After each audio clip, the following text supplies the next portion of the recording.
The following was recorded in front of a live studio audience at the Studio 21 Podcast Cafe. This is the United Podcast Network.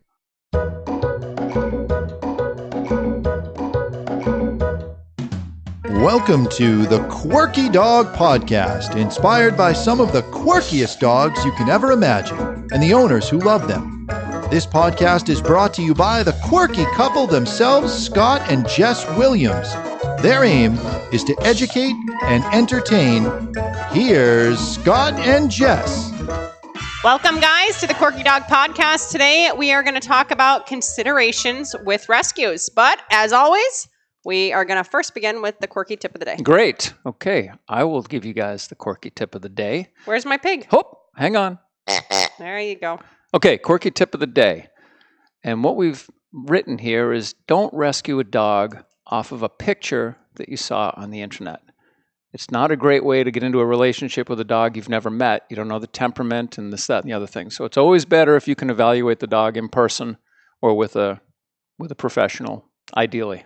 Yeah, and it goes the same. I mean, if you're going to buy a car and you see a car online that you really love, a lot of times you'll test drive the car before you actually make the purchase. If you see a house, normally you do a walkthrough of the house. If you see someone for a dating site, you normally don't go straight from marriage from the picture. You do a few dates first. So think about the importance of meeting the dog, seeing the dog in person, getting that gut feeling, seeing how the family responds, and or at least you and your husband or you and your partner or whatever, and then make your decision. Because getting a rescue is a long commitment, and we just want the best for you guys, and we're trying to set you up for as much success as possible. Yeah, I would say unlike buying a car online, when you get the dog off the internet and it comes into your home and you've had it for a week, and then all of a sudden it starts displaying some behaviors that are less than ideal, there's already now this bond. People get bonded to these dogs within 24 hours. Even if the dog is biting, it's like, well, let's try and fix this. We want to work it out because we've committed to this forever home for this dog. Whereas if it was a car that had some problem, you'd say, hey, send it back. It's got an issue. I don't want this car. But people get so attached so quick to dogs that you want to be careful, because you don't want to have a dog in your home that isn't the right dog for you and your family, meaning it could be dangerous. It could have extreme anxiety. It could be very destructive. There could be all kinds of things going on with it that could really make your life a living hell, and you should be prepared for that. And if that's the way the dog is, and you know that on the front end, then that's your choice if you want to take on that responsibility. But not knowing it off a picture, that's what we're talking about. Yeah, and we've had some great rescues. It's not that we're saying don't get a rescue. It's just we've had awesome rescues. Yeah. Go into it with your eyes open and kind of have a plan here. So I think part of the birth of this podcast came from this influx of rescues that we have coming up from the South. And a lot of them are coming up with behavioral problems, with health problems. And New England seemed to be kind of like a hotbed for these rescues from the South to come up. And I'd say in the past 5 to 10 years, it's become way more of an issue than it ever was before. I mean, clearly we have an overpopulation problem of dogs in the country to begin with, but rescues from the South coming up here. And it's the Underground Railroad coming up here. Honest to gosh. And there's a lot of stuff like vaccines aren't matching up sometimes, like the things that the rescue organizations are saying that the dogs were administered isn't matching up with the records and with the microchips and everything else. The description of the dog isn't the same as what's on the what the dog is in the paperwork. Yeah, there was a court case a few years ago out of California. I think it was a bully breed that had attacked someone, and there was actually a history of aggression with this dog. It could be found now with the internet and Facebook. There was a social media history, but not a documented history. But you could go back and find out the dog bit someone who was returned in Texas, and then it went here, then it went to LA, and then it bit somebody. Yeah, and there was a court case against him because it was kind of like a lemon law. You're giving us a product, you're selling us a product that, you said wasn't effective, and it had a history of aggression. So just be thoughtful when you're dealing with rescues and when you're dealing with rescue organizations and everything else. It's funny, rescue organizations sometimes are some of the most difficult people to deal with. I don't know how else to describe it. Their criteria of adopting out to families is, do you have a fenced in yard, everything else. When I was in college, I would tour around with canine production companies a lot, and I was a great dog owner. I had my own apartment with my dogs. They behaved well. They were quiet during the day. I took them out and played with them on the weekends. I could not adopt a rescue to save my life because I didn't have a fenced-in yard. So they have like all these boxes that you check, but sometimes it seems a little bit like a power trip because they're just picking and choosing. Yeah, you can get one, you can't get one, everything else. So be careful with who you're dealing with and how you're dealing with it. And it's just not as simple as checking off little boxes that you qualify. It needs to be the right fit for you and your family. Yeah, and the other side of the coin is, when they go through all of these criteria before they allow you to have the dog, and they insist that we're looking for a forever home, and emotionally you're committed to a forever home, but then when you get this dog, it's totally not the dog that was described and everything in the original situation. And now you want to bring the dog back, and they're saying, hey, you said you were going to be a forever home, and we're going to have to put the dog down. So then everyone feels guilty. Well, I don't want the dog to be put down. So they keep the dog, and they go for maybe a year or more with, a very difficult time with a dog that has a lot of issues. And again, if you know that on the front end and decide to take that on, great, more power to you.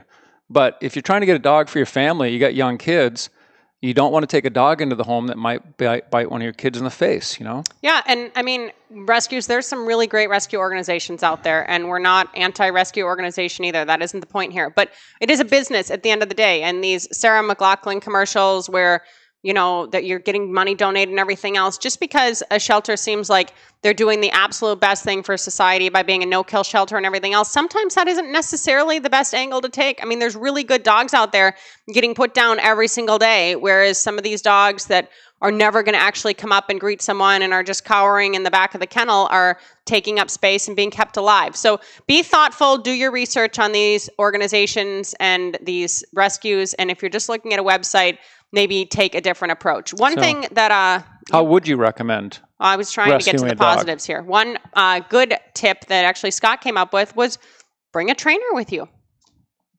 Not a bad idea. Some of these, not rescues, but the, what are they called, where they keep all the dogs? Not the rescue, but the dog pound type. Humane Society? Yeah, like Humane Society. They'll have a trainer there on staff. And I would use the trainer there to help you evaluate the dog that you think might be a good fit. Say, can I take him out? If they say the dog is good with children, it'd be nice if you could see the dog with children, not your own children. At least a video of a dog interacting with, other children or other dogs or something else. Yeah, and if they say the dog is good with other dogs, let's see that dog out in the yard with other dogs. Let's see these situations instead of just hearing about it. Because quite often they'll say, oh yeah, the dog just came in last night. Here's all of this. Yeah, it's good with kids. It's good with dogs. Great looking dog. Probably not going to last long. Or maybe make you feel like you want to rescue this dog quick because you don't want someone else to get the dog. But they don't really know the dog either. They're only going off the paperwork that they got from the people that handed that dog off to them, not even 24 hours ago, Yeah, and if there's not a trainer on staff, or even if there is, consider talking to a dog trainer before you even bring a dog into your house, and bringing a dog trainer with you from the outside world too. It's helpful. Dog trainers and dog professionals have a little bit different eyes sometimes, and they necessarily won't be coming straight from the heart. Another thing is tell the training director or the shelter director or whomever your situation, your exact situation. Like, this is what my family is like. This is how active we are. This is what we plan to be doing in the next 5 years. Are you going to have grandkids over? Are you going to want to have another dog? Are you going to have your daughter's cat while she's having a baby? I mean, all of these little things, mention them, because they're all little places where it can make your life more stressful if the dog isn't the right fit for you and your family. Yeah, and there's no perfect dog. So, I mean, a lot of these situations, you should get a trainer, and you're going to work the dog through different situations so that they can be well behaved within your social setting. So a lot of these are training issues, but I'm thinking more of temperament issues that are kind of in the dog's genetics, or the dog has got some type of past that has created such a trauma so that now this dog is really difficult in your care, Yeah, and if you have kids, don't bring them with you. Like, this is an adult decision. So your kids are going to fall madly in love with a dog, and then that's going to pull at your heartstrings, and you're going to think, okay, like, this is the dog for our family, and it's all going to work out great and everything else. Go in with yourself and your partner or your spouse or, whatever your situation is, and make an adult decision on your own and then show the kids the dog. Because it's a lot harder to be saying to the kids, it's just, think about how attached kids can get at the grocery store about a piece of candy. Now you're talking about a living, breathing thing that's licking them and everything else. And maybe it all went great, but maybe it's too much energy for you and your lifestyle. You have 5 kids and you're very active yourself and your husband travels a lot for work, and you can't have a dog with boundless energy now on top of all of that. You don't need a 6th kid. You need the right personality type to enter your home. And it's going to be a lot harder to say to your kids, while you love that dog, this dog over here is, the more mature choice to make. And this is the one we're going to bring home. Because whatever dog you bring home, they're going to fall in love with. Yeah, for about 10 minutes. They're going to love the crap out of that dog. And 10 minutes later, they're going to be back on their phone playing games and doing stuff like that. And that's just the nature of kids. That's just the way it is. Ultimately, the dog will be the adult's responsibility. You guys are going to be picking up the yard, the poop. You guys are going to be feeding the dog. You guys are going to be bringing the dog to the vet for the vaccinations. Walking the dog to go to the bathroom. And that's just the way it is with kids. I have 3, so I know how it goes. Every dog that came into my house, I knew it was going to be my dog. And my kids loved the dog, but I knew it was my responsibility. And I tried to get them to do, some of the chores that had to do with the dog, but ultimately I knew it was my responsibility. And I didn't have a resentment towards my kids if they acted like kids, Yeah. So when you go into this situation, kind of have a game plan, have a thought process, have, obviously, like Scott said, the dogs aren't going to meet every single criterion on the list, but maybe 2/3 of them need to be met to fire the trigger and say, okay, yes, this is the dog that we're going to bring home and we're going to adopt. And with that said, even if your dog does qualify in most of the ways and you bring the dog home, if it's not working out within a few days or a few weeks or anything else, it is okay to bring that dog back. It is so funny how quickly people are just like, nope, this is a lifelong commitment. I've dealt with it and everything else. And if you took the dog home, there's a very strong likelihood that someone else will take the dog home also. It just may be a bigger fit. But people would call Scott and say, oh, this dog growled at my daughter and, we had it for 2 hours. And he said, it's been 2 hours. Turn around and go back and bring the dog. I couldn't. Worse than that, I had a guy call me whose the dog bit his kid. And he said, I need to get training for the dog. The dog bit my kid. I said, how long have you had the dog? He said, we got the dog yesterday. I said, are you kidding me? You're going to spend money on training? Get the dog back wherever it came from. It's not the right dog for your house. The kid's going to get bit again. But people are so emotionally attached to the dog. And another thought that came, we both have a close friend who fosters a lot of dogs. She's becoming a veterinarian now, and she's a big dog lover. And she took a dog in as a foster that couldn't be crated. So she had to go to work. She put the dog in the bathroom.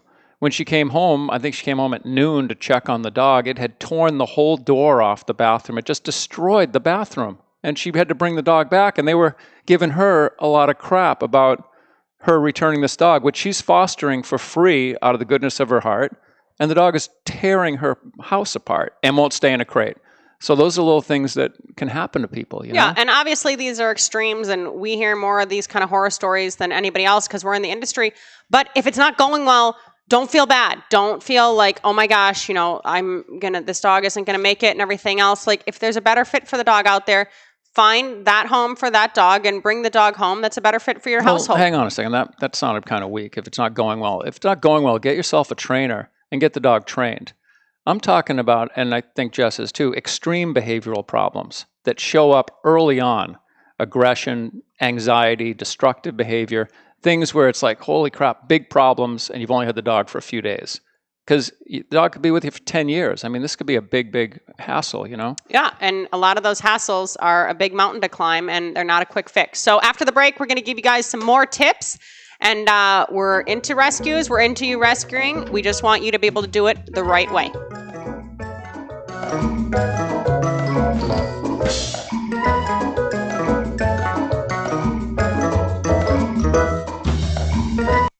Does your dog seem anxious? Would you like your dog to relax? Do you want to feel more in control?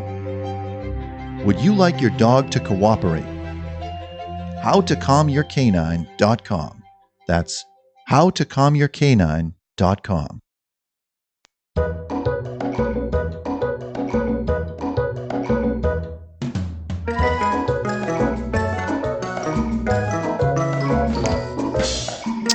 Okay, guys, we're back to give you a few more tips about rescues. One thing I wanted to mention that I've run into a few times with clients was people that adopted 2 dogs at the same time from the same home. A situation where 2 labs were in a rescue pound, 5 years old, brothers, and they said these dogs have to go together because they're very bonded to each other. They grew up from puppies together and they need to go to the same home. I would strongly advise you not to get involved in that situation because they're so bonded to one another that when you separate those dogs, they both are having, at least one of them will be having an extreme emotional breakdown with separation anxiety. And long story short, I went to a lady's house where they got these 2 dogs. She didn't have a crate. They were just like running around the house. I said, you should get them crated because what I wanted to do was take one outside to do some obedience training and then then switch and then work with the other one. When we brought one outside, the other one started barking and becoming so disruptive inside that when we went back inside, the other one had pooped all over the house. It was having a complete breakdown because of the separation and because they never separated. And that's another layer of hassle on top of what's going on because if you want to crate the dogs because of maybe some potty training or destructive behavior, and I would recommend any new dog that comes into your home, you want to treat them like a puppy.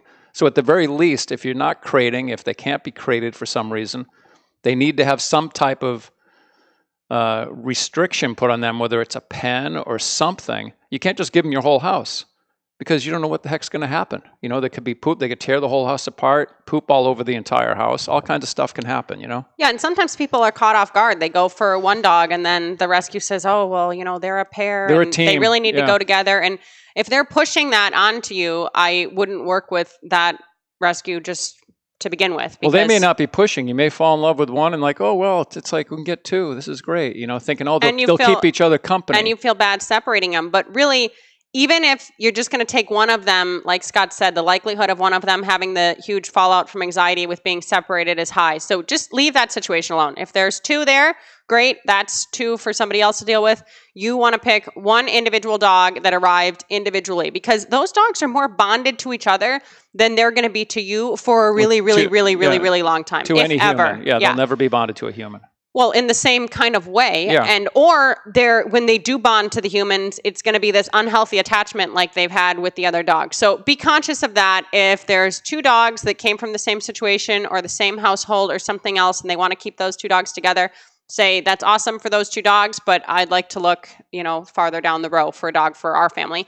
And also, I mean, the exception to that rule would be if you had some type of rural property and you wanted to take these 2 dogs in because they got no place to live and they're not a good fit for most households, and you can just let them always be together.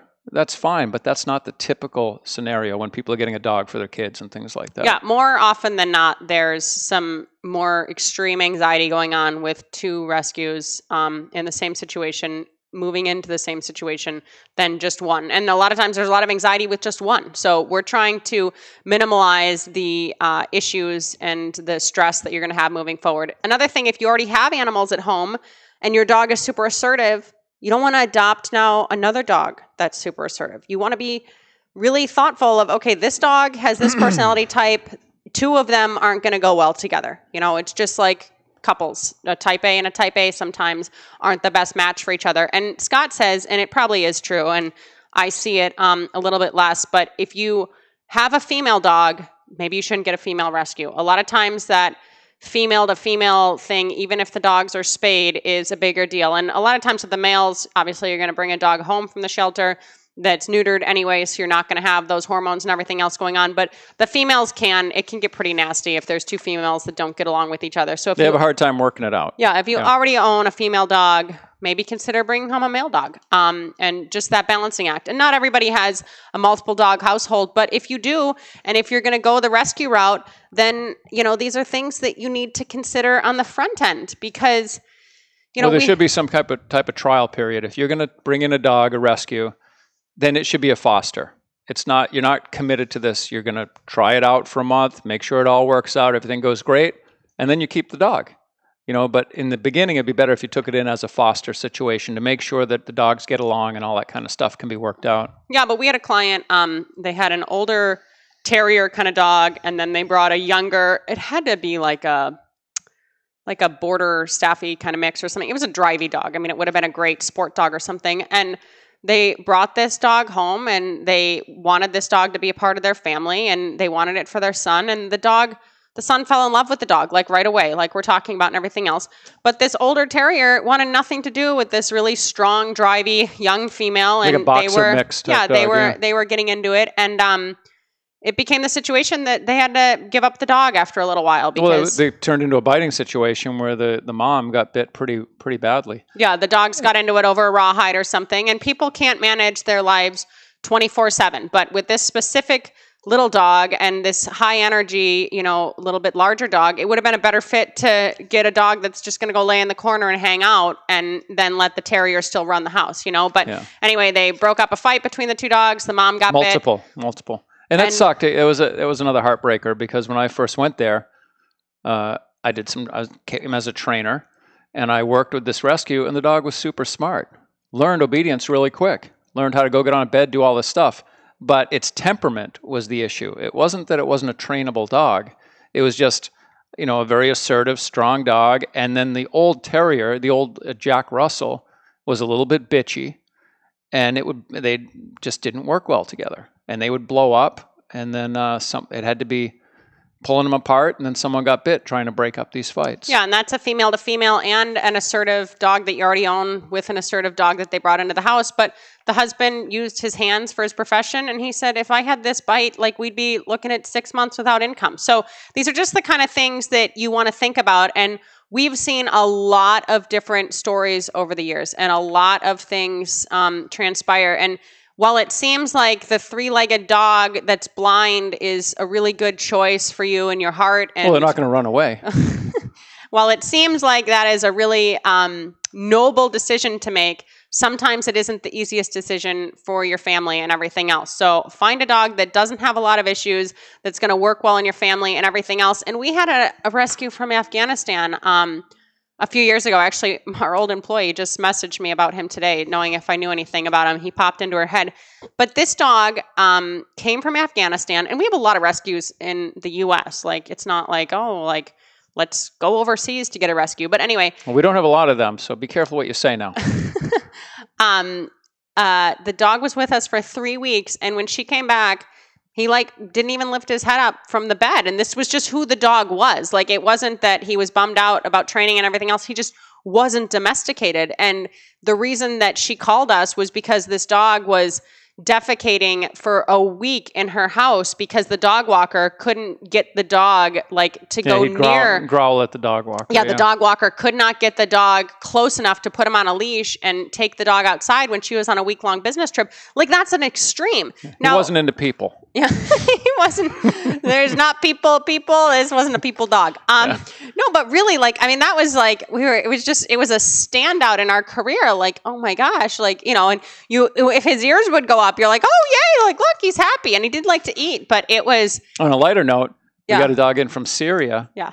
The dog was friggin' awesome. He still is awesome. She is awesome. But the thing that made I think that whole situation work well was that the gentleman who rescued that dog was living in Syria. He was stationed there. And she was a puppy. And he got her as a puppy. Yeah. He raised her there and then had her shipped here. So he had the relationship, and he worked with her from a puppy. And she was just a very happy, awesome dog. Yeah, but she was a good dog. And she actually has a pretty popular Instagram account, Siri, not Siri, and her name is spelled Syri. But she was featured on the plug there. Well, he's pretty popular on Instagram, and she was featured on the Dodo and everything else. But it's funny. His parents had the dog at the time and called us oh my God, the dog can't be in a crate, and the dog is really a problem. And we're thinking, oh, here we go, And she was lovely. She was a really, really nice dog. Just high energy. Yeah, she'd talk to you in the morning when you let her out of the crate. Woo, woo, woo, and she was just super happy, nice dog. So it's not that all rescues from overseas are going to be a problem, or if you get a rescue, it's going to be a living hell. Again. 2 of my absolute positive heart dogs were adult dogs that came from a rescue type of situation. They maybe were more along the lines of a purebred dog, but full-on mutts can be great too. It's not that there's an issue with that. It's just usually better. There's that whole hybrid vigor is interesting with the mixes. Sometimes they live forever, but you want to be conscious of what you're being told, what you see, if the vaccines are matching up with the microchip number and everything else, like you just don't want to get involved in anything fishy, because raising a dog and owning a dog for a decade plus comes with enough challenges in and of itself. You don't need to create more for yourself. So yeah, I was going to say too, you're talking about vaccines, just know what you're taking on, because, even most adults act just like kids. We get so emotionally involved. We see a dog, we're like, oh, the more pathetic the dog is, the more we feel we need to rescue this dog. There's a lot of people like that out there. And a lot of these dogs are coming in with a lot of health issues, skin issues, autoimmune issues is what we've seen a lot of.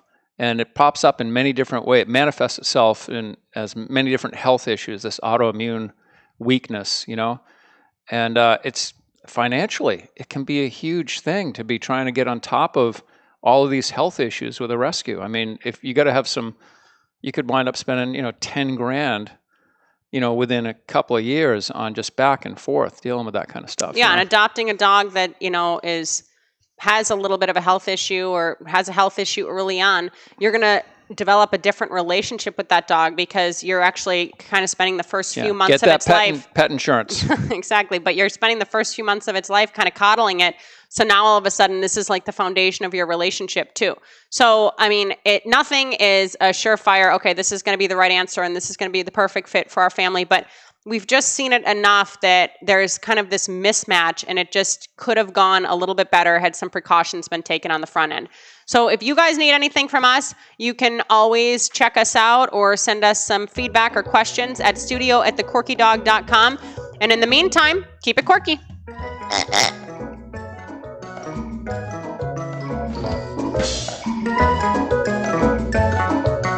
The views and opinions expressed by the hosts, guests, or callers of this program do not necessarily reflect the opinions of the Studio 21 Podcast Cafe, the United Podcast Network, its partners, or affiliates.